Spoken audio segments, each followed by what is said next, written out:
manok guys. 4 lang to. Yung isa 5 yung paa. Ito yung ulo. Kinatay na.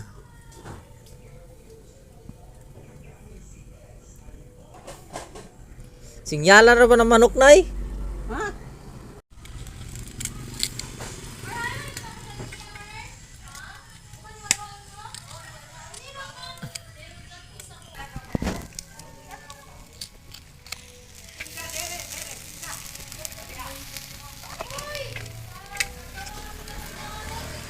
Wow. Pa, butangan ng pansit pa. So guys, mag-ihaw tayo ng manok. Pang probinsya yan. Bigyan natin ng takip.